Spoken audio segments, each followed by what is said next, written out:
Masya Allah, Alhamdulillah. Ustaz Fauzan sudah datang. Masya Allah. Pak Sukar, Masya Allah. Narjan. Yang lain mana?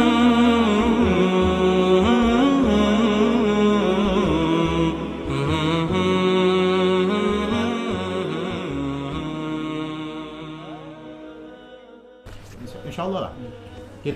Kita siap aja, kita siap insya Allah lah. Kita gantian bagaimana kita membina ya untuk membangun negeri inilah gitu kan. Dalam rangka kita membangun negeri ini, kita dalam hal ini juga kaitannya dengan kita taat kepada ulil amri kan. Atiullah wa atiur rasul wa ulil amri minkum. Taatilah Allah dan taatilah Rasul dan pemimpin daripada kalian. Salah satu bentuk kita mentaati pemimpin dari kita itu adalah kita membantu dia dalam kebaikan gitu kan. Salah satunya misal seperti tingkat kriminal gitu kan, kriminalitas yang terjadi gitu kan ya, maka kita juga harus berperan penting. Seharusnya kita sebagai seorang mukmin muslim itu punya peran penting sebagaimana Nabi SAW sabdakan, la yu'minu ahadukum hatta yuhibba li akhihi ma yuhibbu li nafsihi. Tidak beriman salah seorang daripada kalian hingga dia mencintai saudaranya sebagaimana dia mencintai saudaranya sendiri, mencintai dirinya sendiri gitu. Ketika dia ingin kebaikan untuk dirinya, dia harus inginkan kebaikan itu juga untuk orang lain, ya kan? Para jamaah rahimani wa rahimakumullah jami'an, wa nazalat alaihimus sakinah, turun kepada mereka ketenangan. Apa sebab? Kenapa ketenangan? Karena majelis ilmu itu adalah zikir. Makanya di dalam hadis majelis zikir para ulama mengatakan bahwasanya majelis zikir yang dimaksud di dalam hadis Nabi SAW tidak lain adalah majelis ilmu. Kenapa? Karena di situ disebutkan nama-nama Allah, disebutkan hadis-hadis Nabi, disebutkan firman-firman Allah Subhanahu wa taala. Yang mana ya, zikir itu sifatnya akan menenangkan jiwa seseorang, menenteramkan jiwa seseorang, menjadikan hati seseorang menjadi bersih, semakin dekat kepada Allah Subhanahu wa taala, sehingga apa? Ya, sehingga perasaan taqarrub ila Allah itu semakin dekat, sehingga menjadikan orang itu hatinya semakin tenang.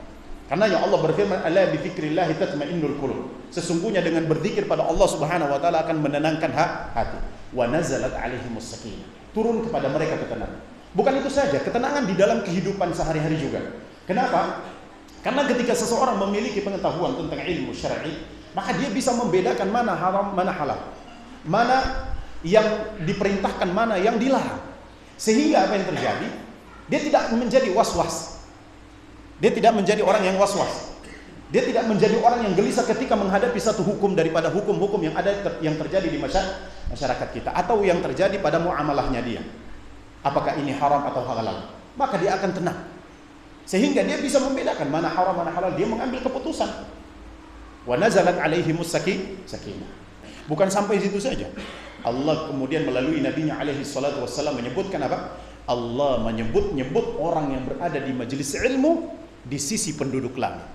Allah, kita mungkin tidak terkenal di dunia, ya, kita mungkin tidak terkenal di dunia, tapi biidznillah taala melalui majelis ilmu ini, wasilah majelis ilmu, maka Allah Subhanahu wa taala menyebut kita di langit, terkenal di langit meskipun tidak terkenal di dunia. Ini menunjukkan apa kata para ulama? Pahala yang begitu besar yang terdapat di dalam majelis ilmu. Kemudian yang harus kita ketahui bahwasanya sebagaimana yang disampaikan oleh Nabi, bahwasanya majelis ilmu itu akan menyampaikan seseorang ke surganya Allah Subhanahu wa taala. Disebabkan karena apa? Seseorang mengetahui jalan kebenaran.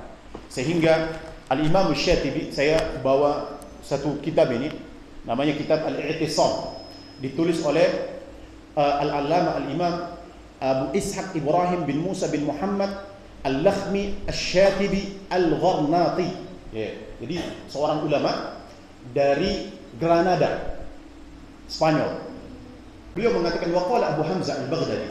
Berkata Abu Hamzah Al-Baghdadi, "Man 'alima tariqal haqqi sahula 'alaihi sulukuhu." Siapa yang mengetahui jalan kebenaran, maka dia akan mudah untuk menapaki jalan kebenaran itu.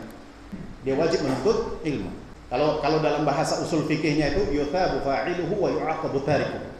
Diberikan pahala bagi orang yang melaksanakannya dan dihukum orang yang meninggalkannya. Itulah wajib. Kita kembali kepada tema kita, kaitan dengan apa? Urgensi agama Islam. Urgensi agama Islam. Cara kita mensyukuri nikmat Islam, yaitu apa? Kita meyakini nikmat terbesar di sisi Allah Subhanahu wa taala adalah Islam, dan Islam adalah satu-satu agama yang diterima di sisi Allah, yang akan menyelamatkan kita dunia dan akhirat. Kemudian yang kedua, kita selalu mensyukuri atas nikmat Islam ini dengan kita memuji Allah, alhamdulillah ala ni'matil Islam. Mungkin kita bisa mengucapkan seperti itu, atau alhamdulillah bi ni'matihi tatimmus shalihat. Yang ketiga, dengan apa? Dengan perbuatan kita implementasikan dalam kebaikan. Misal seperti apa? Kita sholat, kita zakat, kita puasa, apalagi kita menuntut ilmu seperti sekarang. Dan kata para ulama, cara terbesar dalam mensyukuri nikmat Allah Subhanahu wa taala adalah menuntut ilmu. Karena kata para ulama, karena ilmu itu merupakan ruh daripada Islam itu. Ilmu itu merupakan ruh daripada Islam. Sehingga salah seorang ulama yang namanya Muhammad bin Fadli al-Balkhi, ini dinukilkan oleh Al-Imam Asy-Syatibi, yaitu Al-Imam Abu Ishaq Ibrahim bin Musa bin Muhammad Al-Lakhmi Asy-Syatibi. Beliau mengatakan sebenarnya, Muhammad bin Fadli al-Balkhi mengatakan sebenarnya, "Dhihabul Islam min arba'atin." Islam itu akan hilang dari 4 perkara, dari 4 sisi. Jadi Islam itu hilang daripada diri kita ini dari 4 sisi. Kalau 4 perkara ini ada pada kita, maka Islam itu akan terlepas daripada diri kita. Kata beliau, yang pertama, la ya'maluna bima ya'lamun. Orang tidak mengamalkan ilmu. Dia tahu sesuatu kebenaran, dia tidak mau amalkan. Dia tidak amalkan. Dia tahu kebenaran, dia tidak amalkan. Ini sebagaimana ulama-ulama Yahudi. Sehingga Allah berfirman, ghairil maghdubi alaihim waladhdallin. Bukan jalan orang-orang yang Allah murka terhadap mereka. Siapa mereka di sini?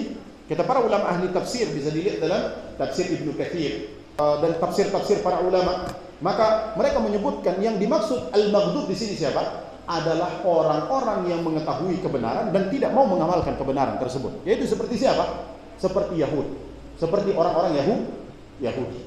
Wallahu a'lam bishawab. Ini sedikit daripada kami. Semoga Allah tabaraka wa taala memberkahi kita semuanya, dan Allah Subhanahu wa taala istiqomahkan kita dalam menuntut ilmu syar'i. Wallahu a'lam bishawab. Aqulu qouli hadza wa astaghfirullah li wa lakum. Wassalamu alaikum warahmatullahi wabarakatuh. Waalaikumsalam warahmatullahi wabarakatuh. Kami ucapkan kepada Ustaz Fauzan hafizahullah taala, mudah-mudahan apa yang beliau sampaikan pada malam hari ini menjadi pemicu kita lebih semangat untuk menuju ketaatan kepada Allah Subhanahu wa taala. Kami juga mengucapkan syukron jazakumullah khairan kepada DKM Masjid Darul Mutakin dan para jamaah sekalian yang telah menjadikan kegiatan ini terlaksana sampai dengan saat ini. Alhamdulillah sudah 3 pekan kita mengadakan taklim di sini. Masya Allah, luar biasa sekali.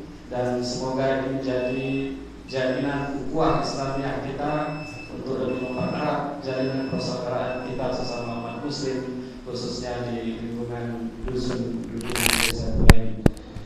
Sekali lagi kami ucapkan syukran jazakumullah khairan kepada para jamaah sekalian, pada pengurus Masjid Darul Mutakin, dan kami ucapkan minta maaf atas segala kekurangan yang terjadi pada malam hari ini. Semoga Allah Subhanahu wa taala menerima segala amal ibadah kita. Kita tutup dengan doa kafaratul majelis. Subhanakallahumma wa bihamdika asyhadu an la ilaha illa anta astaghfiruka wa atubu ilaik. Assalamualaikum warahmatullahi wabarakatuh.